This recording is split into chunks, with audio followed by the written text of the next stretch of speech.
प्यारे बच्चों, एक बार फिर से आप सभी का स्वागत है एकदम ही नए लेक्चर में यूनिट्स एंड डायमेंशन के। और जहां तक उम्मीद है ये यूनिट्स एंड डायमेंशन का आखिरी लेक्चर होने वाला है मेरे बच्चों। अगर इससे ठीक पिछले लेक्चर की मैं बात करूं तो मैंने आपको एप्लीकेशंस ऑफ डायमेंशन एनालिसिस के बारे में दो कॉन्सेप्ट सिखा रखे थे कि एप्लीकेशंस क्या क्या होती हैं आखिर डायमेंशन एनालिसिस की। इसमें से पहले हम लोगों ने क्या सीखा था? पहले हमने सीखा था कि कोई इक्वेशन होमोजेनस है कि नहीं, या फिर सिंपल भाषा में बोलूं तो कोई इक्वेशन करेक्ट है कि नहीं है। हम ये जानना सीखे थे, हम ये पकड़ना सीखे थे कैसे हर एक क्वांटिटी जो कि आपस में ऐड या सब्ट्रैक्ट हो रही है, अगर वो डायमेंशनली सेम हो जाती है तो हम ये मान के चलते हैं कि एक इक्वेशन डायमेंशनली करेक्ट हो जाया करती है। फिर हमने सेकंड एप्लीकेशन में सीखा था कि कैसे एक सिस्टम से दूसरे सिस्टम में हम कन्वर्जन करते हैं मेजरमेंट के, मतलब एमके सिस्टम से सीजीएस में कैसे जाते हैं, या फिर ऐसे बोल सकते हो आप लोग कि एसआई यूनिट से उसकी सीजीएस यूनिट में हम कैसे कन्वर्जन किया करते हैं। हम लोगों ने फोर्स का, हम लोगों ने वर्क का ऐसे करके देखा भी था, है ना। अच्छा, अब ध्यान से देखो, आज हमें तीसरी और आखिरी एप्लीकेशन के बारे में बात करनी है मेरे बच्चों। आज हमें क्या सीखना है कि कैसे डायमेंशन एनालिसिस की मदद से हम लोग डिफरेंट फिजिकल क्वांटिटीज में क्या रिलेशन है ये फाइंड किया करते हैं, यानी कि कैसे फॉर्मूले बन रहे हैं वो फॉर्मूले हम लोग आज खोजना सीखेंगे। एक बहुत ही सिंपल से एग्जांपल से मैं शुरू करता हूँ आपको चीजों को सिखाना। मैंने कहा कि the time period of a simple pendulum depends on length और दूसरा है एक्सेलरेशन ड्यू टू ग्रेविटी। तो बताओ क्या रिलेशन है आखिर टाइम पीरियड, लेंथ और एक्सेलरेशन ड्यू टू ग्रेविटी में। मैं पहले आपको समझा दूं क्वेश्चन बहुत ही ढंग से ताकि आप आगे समझ तो पाओ। सिंपल पेंडुलम क्या होता है, ध्यान से समझो।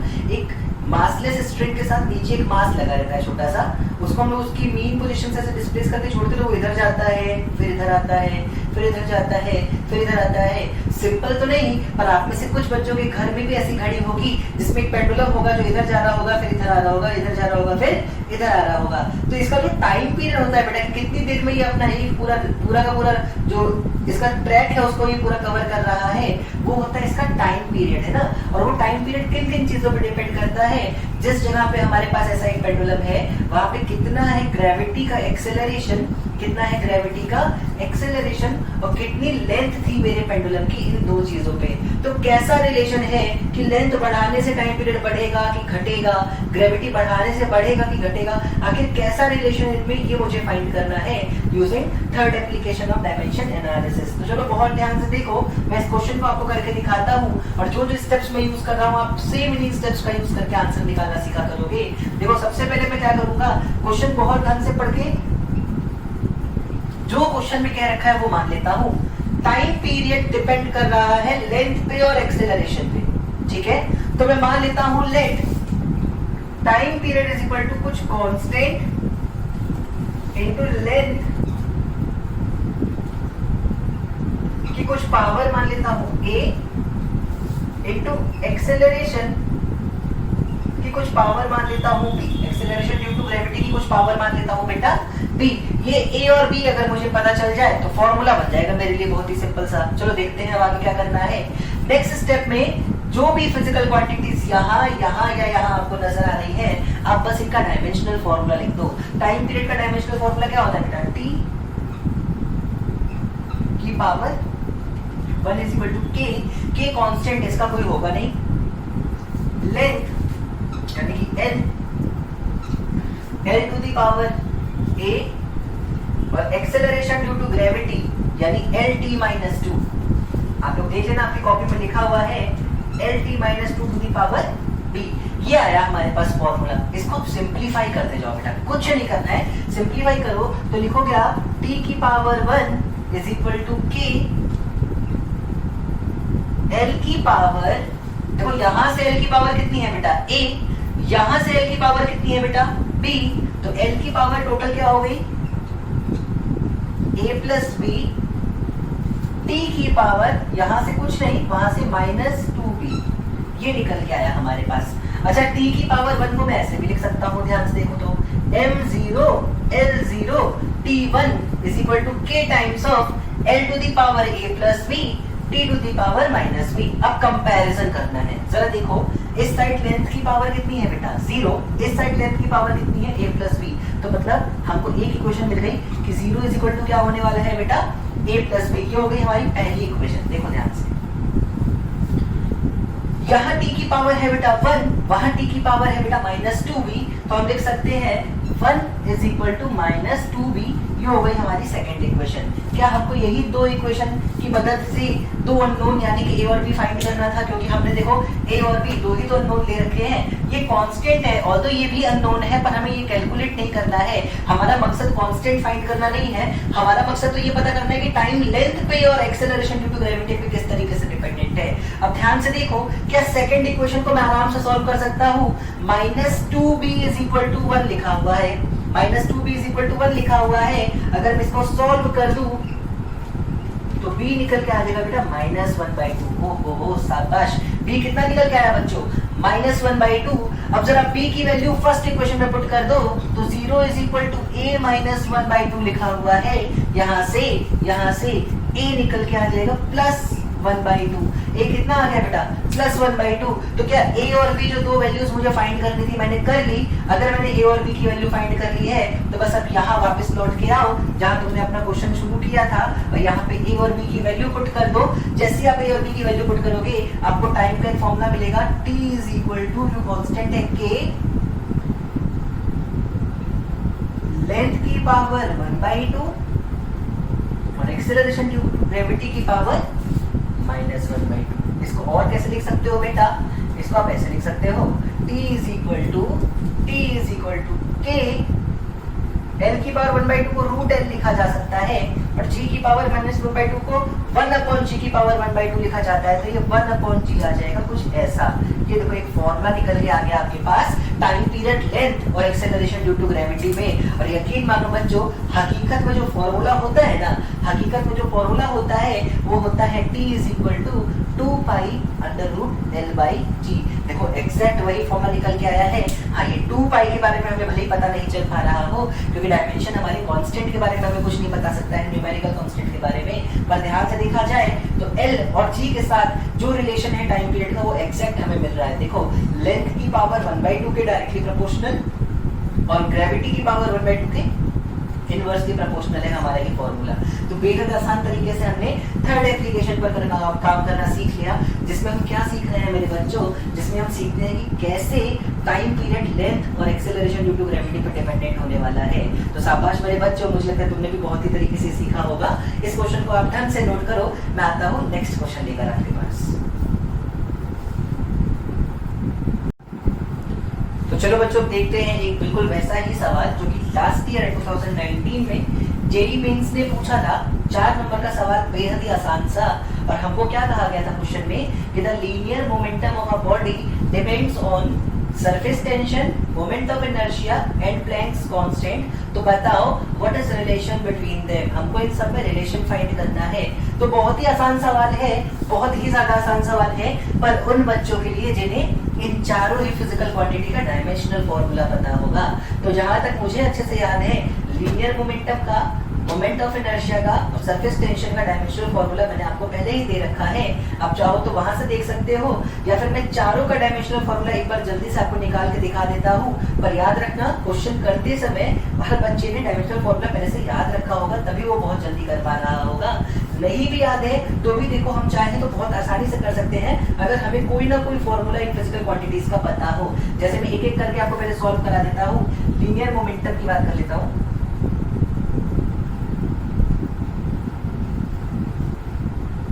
लीनियर मोमेंटम का एक फॉर्मूला होता है P is equal to mass into velocity. P यानी कि लीनियर मोमेंटम क्या होता है बेटा? मास इनटू वेलोसिटी। मास का डायमेंशनल फॉर्मूला हो जाएगा m और वेलोसिटी का हो जाएगा lt माइनस 1। तो लीनियर मोमेंटम का डायमेंशनल फॉर्मूला क्या निकल के आया है बेटा? याद रखेंगे हम लोग mlt माइनस 1। ठीक है, mlt माइनस 1 ये आ गया हमारे लीनियर मोमेंटम का डायमेंशनल फॉर्मूला। चलो देखो सरफेस टेंशन का क्या होता। सरफेस टेंशन का डायमेंशनल फॉर्मूला देखो बेटा ध्यान से।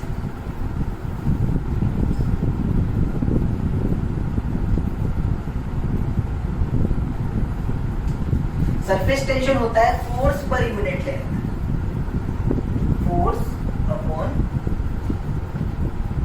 Length, force per unit length. तो फोर्स का डायमेंशनल फॉर्मूला बेटा क्या होता है? mlt minus 2। कई बार आपसे बोला बेटा कम से कम फोर्स तो याद रख ही सकते हो। और लेंथ का क्या होता है? l से l हो जाएगा कैंसिल। डायमेंशनल फॉर्मूला निकल जाएगा सरफेस टेंशन का mt माइनस 2, mt -2। चलो देखते हैं बेटा मोमेंट ऑफ इनर्शिया का dimensional formula. Moment of inertia यानी कि I होता है mr², मास का हो जाएगा m, r² हो जाएगा l²। तो मोमेंट ऑफ इनर्शिया का डायमेंशनल फॉर्मूला होगा बेटा ml²। और लास्ट है बेटा प्लैंक्स कांस्टेंट। मैं प्लैंक्स कांस्टेंट के लिए आपको एक फॉर्मूला बता दूं। एनर्जी का एक फॉर्मूला होता है E = hc/λ। यहाँ पे मैं आपको एक चीज समझा दूं, एनर्जी होती है E, h है हमारा प्लैंक्स कांस्टेंट, c है स्पीड ऑफ लाइट। c क्या है बच्चों? Speed of light. और लैम्डा होता है वेवलेंथ यानी कि लेंथ। सिंपल सी भाषा में बोले तो लेंथ। देखो यहाँ से h का क्या फॉर्मूला निकल के आएगा? E λ/c। एनर्जी का dimensional formula ml2 t-2, lambda यानी कि लेंथ का l, स्पीड ऑफ लाइट का lt-1। l से l हो जाएगा कैंसिल, t-2 में प्लस हो जाएगा 1 तो बनेगा t-1। तो डायमेंशनल फॉर्मूला प्लैंक्स कांस्टेंट का निकल के आएगा ml2t-1। ml2t-1 -2 + 1, हाँ -1। कोई दिक्कत इसमें नहीं है। तो देखो सारे डायमेंशनल फॉर्मूले मैंने तुम्हें बता दिए हैं। हालांकि क्वेश्चन में ये सब नहीं बताना चाहिए, पर मैं ये मान के चलता हूँ कि तुम्हें अगर नहीं भी याद हो तो एटलीस्ट हमको सारे फॉर्मूले पता होंगे तो हमें एटलीस्ट क्वेश्चन सॉल्व करने में डर नहीं लगेगा। फिलहाल ध्यान से देखो, जब मैंने सारे ही डायमेंशनल फॉर्मूले तुम्हें बता दिए तो अब बस पिछली बार की तरह क्वेश्चन सॉल्व करना शुरू करते हैं। क्वेश्चन में क्या कहा गया है ध्यान से देखो, लीनियर मोमेंटम इन 3 फिजिकल क्वांटिटी पे डिपेंड करता है। तो क्या है आखिर इन सब के बीच रिलेशन? देखो क्वेश्चन वैसे ही शुरू करते हैं। मान लेते हैं लेट, याद है लास्ट टाइम भी लेट से शुरू किए थे। लीनियर मोमेंटम यानी P = कुछ कांस्टेंट इनटू सरफेस टेंशन, इसको S से शुरू किया जाता है, S की power A, moment of inertia I की power B, Planck's constant h की पावर c। ठीक है, मैं कुछ ऐसा मान लेता हूँ। ठीक है, अब क्या करना था याद करो, सबका डायमेंशनल फॉर्मूला लिख दो। तो p का क्या आएगा बेटा? m l t-1 = कुछ कांस्टेंट a s, यानी कि mt-2 की power a, moment of inertia ml2 की पावर b, और प्लैंक्स कांस्टेंट ml2 t-1 की पावर c। यहां से हम लोग इतना सॉल्व कर लिया। अब m के सारे टर्म्स एक साथ लिख लो, l के सारे एक साथ लिख लो, t के सारे एक साथ लिख लो। देखो यहाँ क्या लिखा हुआ है, यहाँ लिखा है m1 l1 t-1 = k। m की पावर यहां से मिला है a, यहां से मिला है b और वहां से मिला है c, a + b + c। l की पावर यहां से कुछ नहीं, यहां से 2b और वहां से 2c, तो 2b + 2c, l⁻² 2b + 2c। और t की पावर निकल के आई है बच्चों -2a - c। देखो ये हो गया हमारा सिंपल सा कैलकुलेशन। अब बस क्या करना रह गया है बच्चों? अब बस कंपैरिजन करना रह गया है सर। जब कंपैरिजन करेंगे तो देखो m की पावर है इस तरफ 1, तो a + b + c = आ गया 1। ये हो गई हमारी क्वेश्चन नंबर 1। l की पावर है 1, उधर l की पावर है 2b + 2c, तो 2 times of b + 2 times of c = क्या आ गया बेटा? 1 आ गया। ये हो गई हमारी सेकंड इक्वेशन। और t की पावर है बेटा इस तरफ -1 और उधर है -2a - c, तो -2a - c = -1। ये हो गई आपकी क्वेश्चन नंबर 3। देखो ध्यान से बेटा, a b और c तीन अननोन, a b और c तीन इक्वेशन। अब तीन इक्वेशन तीन अननोन है तो आराम से सॉल्व किया जा सकता है। सॉल्व करके सिर्फ और सिर्फ a b और c का वैल्यू निकाल लें तो हमारा क्वेश्चन सॉल्व हो जाएगा बहुत ही आराम से। देखो कैसे करते हैं आखिर इसको सॉल्व। सबसे पहले इस पे काम करते हैं कि कैसे किया जाए आखिर इसको सॉल्व। जब तीन अननोन है और तीन इक्वेशन है तो बहुत से तरीके हैं बेटा, आप कितने क्रिएटिव होकर सोच सकते हो इसको सॉल्व करना, वो आप पे डिपेंड करता है। अगर आप मुझसे पूछो कि सर मैं कैसे करूँ, स्टार्टिंग में मुझको बहुत प्रॉब्लम होती है तीन इक्वेशन के साथ डील करने में, तो मैं क्या बोलूंगा ध्यान से समझो। पहली इक्वेशन में a b और c तीनों है ना, थर्ड इक्वेशन से c की वैल्यू निकाल लो a के टर्म्स में। थर्ड इक्वेशन से क्या करो बेटा, c की वैल्यू निकाल लो a के टर्म्स में। तो देखो कितना निकल के आएगा, -2a - c is equal to -1। हाँ तो देखो यहाँ से c निकल के आएगा -1, c इधर आ जाएगा, हो जाएगा +1 हो जाएगा, तो +1 -2a ये हो जाएगी हमारी चौथी इक्वेशन। ध्यान से देखो, मैंने थर्ड इक्वेशन से c की वैल्यू निकाल ली, कितनी आई बेटा, c is equal to +1 -2a। अच्छा उसी तरीके से सेकंड इक्वेशन से बेटा तुम क्या करो, b की वैल्यू निकाल लो c के टर्म्स में। तो देखो b निकल के आएगा 1 -2c अपॉन 2c/2 ये होगी हमारी फिफ्थ इक्वेशन। देखो ध्यान से, मैंने यहाँ से b की वैल्यू निकाल ली, 1 - 2c/2 निकल के आई है मेरी, इसमें कोई बहुत बड़ा रॉकेट साइंस नहीं है। चलो बढ़िया बच्चों, शाबाश सर, बहुत बढ़िया। अब क्या करोगे आप, c की वैल्यू अभी भी ऊपर से निकालिए ना, वो पुट कर दो जरा फिफ्थ इक्वेशन में। तो यहाँ से b कितना निकल के आ गया, 1 - 2c, मतलब c की जगह क्या लिखूंगा बेटा मैं, 1 - 2a/2। चलो ध्यान से देखो, क्या अब मेरे पास b a के टर्म्स में आ चुका है और c भी a के टर्म्स में आ चुका है। जरा c और b दोनों की वैल्यू फर्स्ट इक्वेशन में पुट करो। जब आप ऐसा करोगे तो फर्स्ट इक्वेशन बनेगी a प्लस, जहां b लिखना है वहां पे मैं लिखूंगा 1 - 2 plus 4a, 1 - 2 plus 4a upon 2। बेटा मैंने ब्रैकेट खोला है, कुछ बहुत बड़ा काम नहीं किया है। -2 plus 4a whole upon 2 plus c की वैल्यू कितनी है, 1 - 2a इज इक्वल टू क्या आना चाहिए, 1। देखो इस पूरी इक्वेशन में a के अलावा कुछ भी नहीं बचा हुआ है, इस पूरी इक्वेशन में a के अलावा कुछ भी और नहीं बचा हुआ है। अब चाहो तो आप इसको बहुत आराम से सॉल्व करके इसका आंसर निकाल सकते हो। एक काम करो, एलसीएम ले लो, तो बन जाएगा 2a plus 1 -2 plus 4a plus 2 -4a whole upon 2 is equal to 1। तो होल अपॉन वाला टर्म उधर जाके इज इक्वल टू क्या कर सकता हूँ बेटा, मैं 2a लिख सकता हूँ। अब देखो ये क्या लिखा है, 2a plus 4a minus 4a plus 4a minus 4a cancel कर दो, 1 -2 प्लस 2 प्लस 2 कैंसिल कर दो, क्या बचा, 2a plus 1 is equal to 2। तो यहाँ से 2a इज इक्वल टू कितना आ जाएगा, 2 - 1 यानी कि 1। तो यहाँ से a कितना आ जाएगा बेटा, 1/2। जैसे ही मुझे a की वैल्यू मिली 1/2, जैसे ही मुझे a की वैल्यू मिलती है बेटा 1/2, जरा इस ऊपर वाली क्वेश्चन में a की वैल्यू पुट करो। जैसे तुम ऊपर वाली क्वेश्चन में a की वैल्यू पुट करोगे,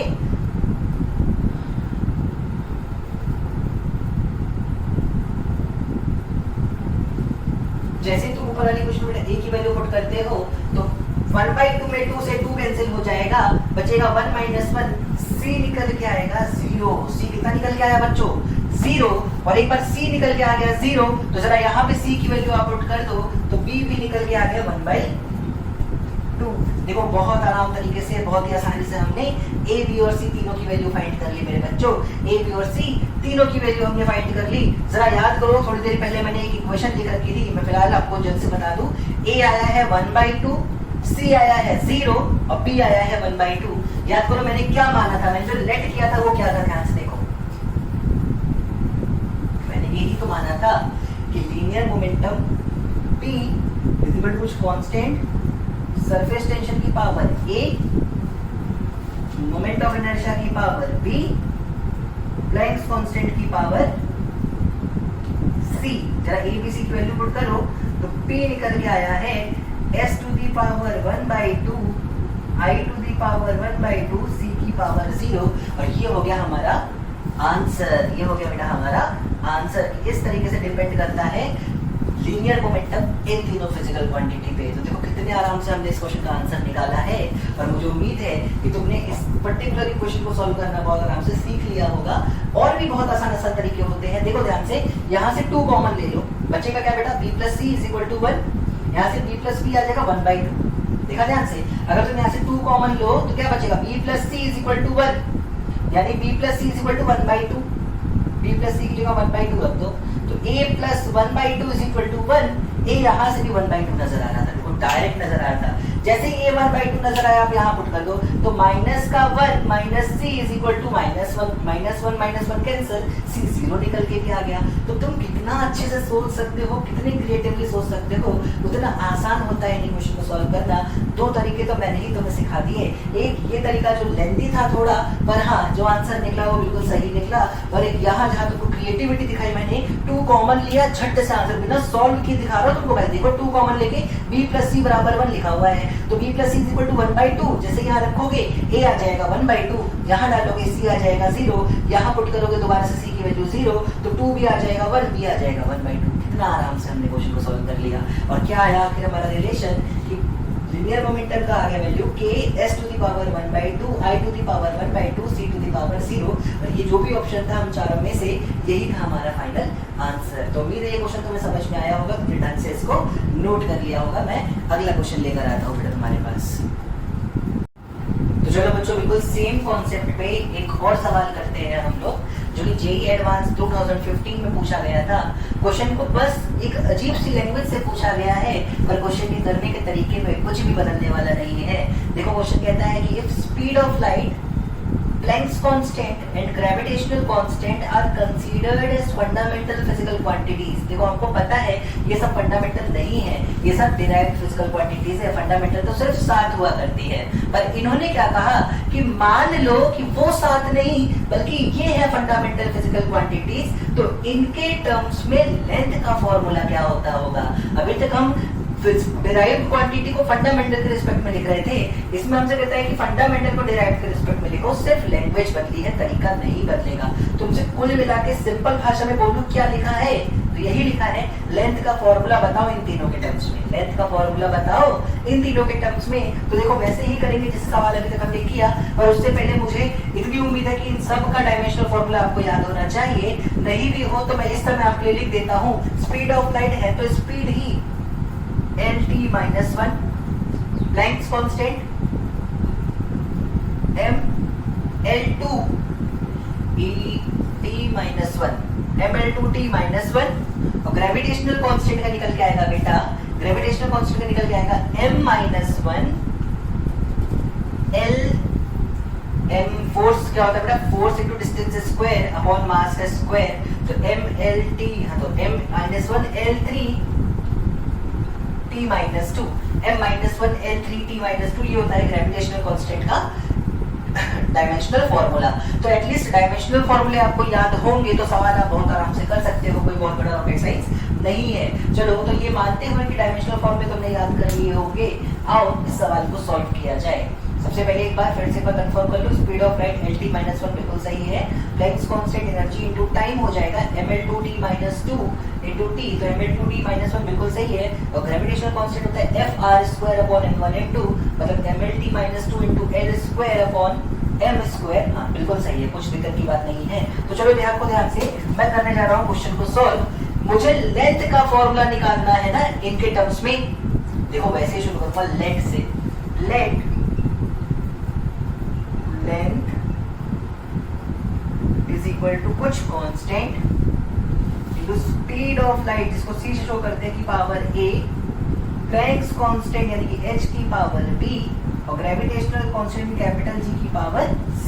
चलो बहुत बढ़िया सर, शाबाश। क्या करना है नेक्स्ट स्टेप में, सबके रखने हैं डायमेंशनल फॉर्मूले। तो मैं इसको लिख सकता हूँ, लेंथ को लिख सकता हूँ बेटा m0 l1 t0, देखो ऐसे लिख सकता हूँ ना लेंथ को बेटा, m0 l1 t0 is equal to k speed of light lt minus 1 की power a, Planck's constant ml2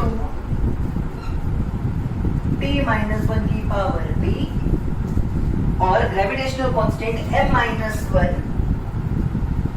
l3 t minus 2 की पावर c। चलो शाबाश बच्चों। अगले स्टेप में याद करो, m के सारे की पावर एक साथ, l की अलग और t की अलग लिख लो। तो मैं लिख लूंगा m0 l1 t0 is equal to k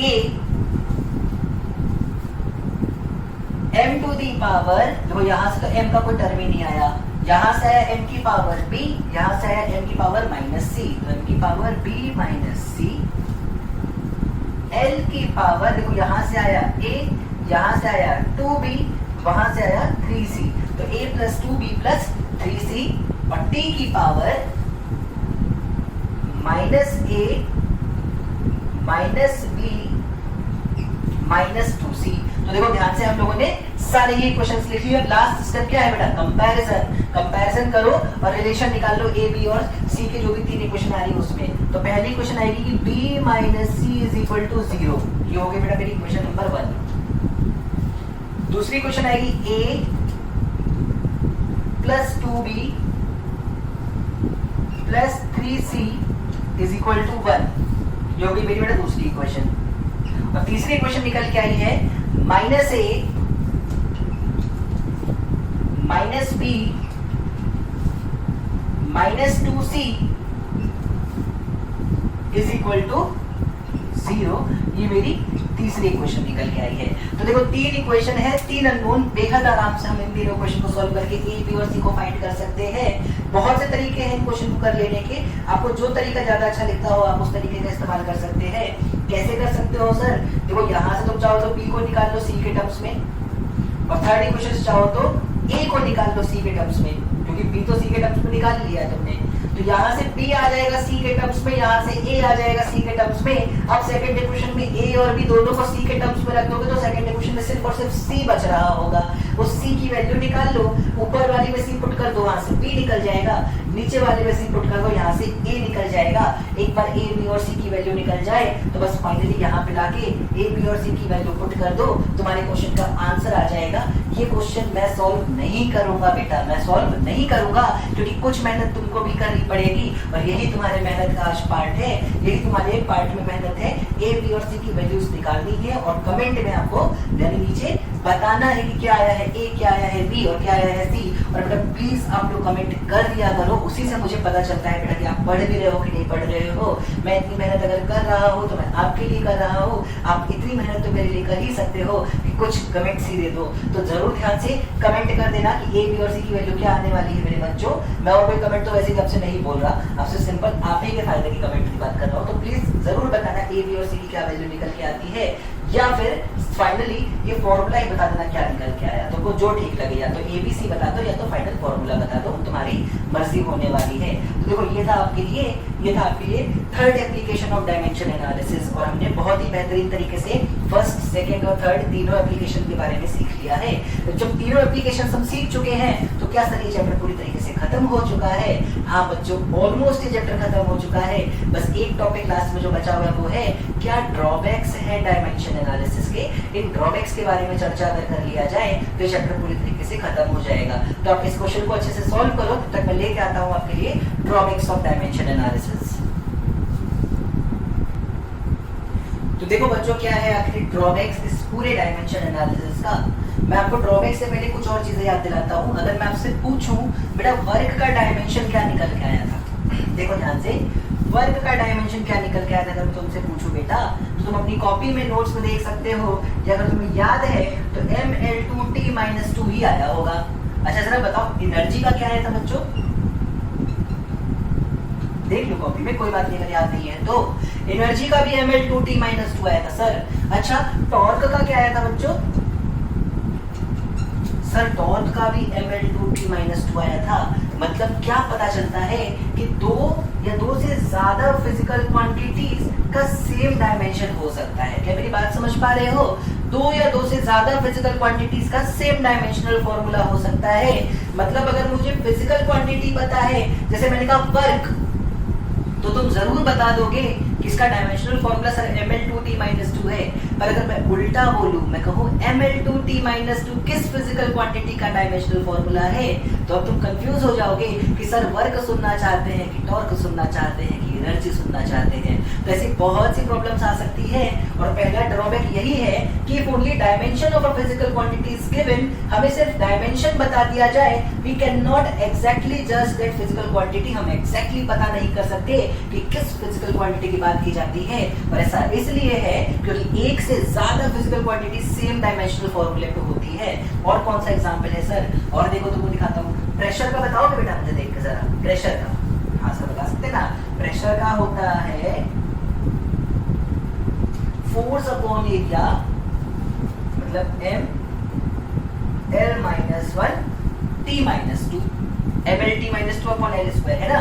तो बेटा स्ट्रेस का भी निकालोगे ना, तो स्ट्रेस का भी सेम फॉर्मूला होता है, फोर्स अपॉन एरिया, वही निकल के आएगा। और यंग्स मॉड्यूलस का निकाल लो,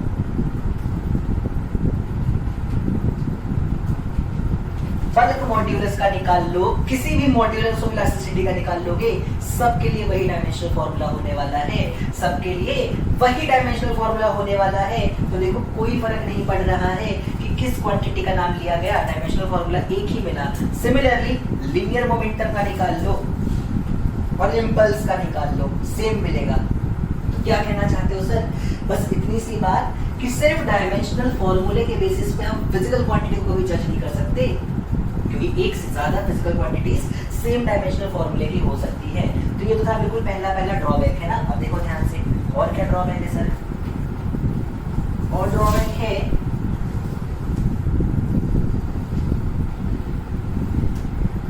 कि कोई भी इक्वेशन, जैसे मान लो आज हम लोगों ने एक इक्वेशन निकाली थी टाइम पीरियड की, 2 pi under root l by g, ये वो फॉर्मूला है जो बुक में दिया रहता है।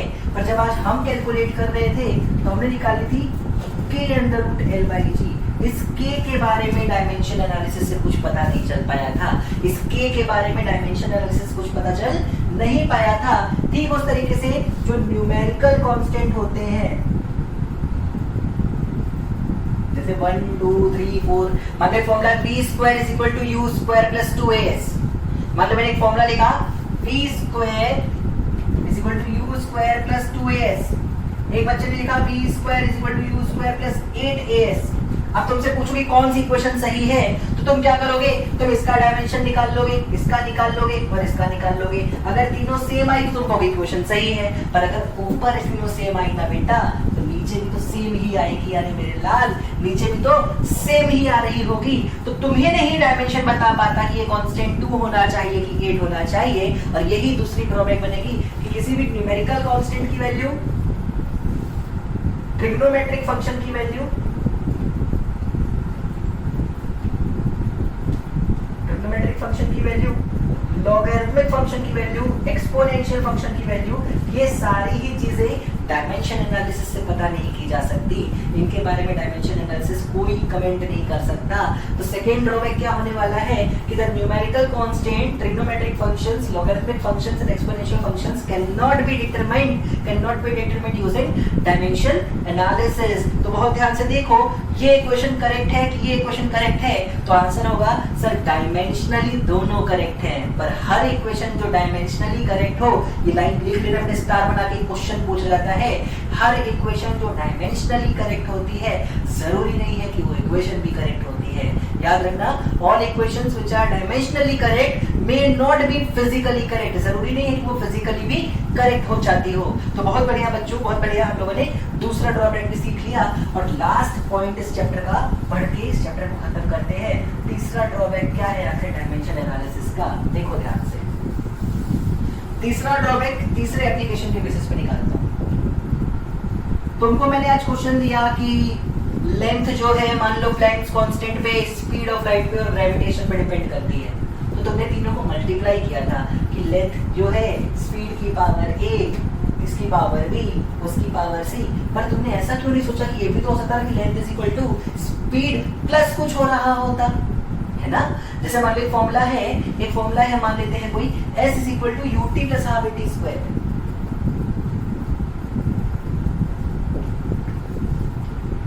अगर मैं तुमसे बोलूं कि displacement of a body depends on speed, time and acceleration, find relation between them.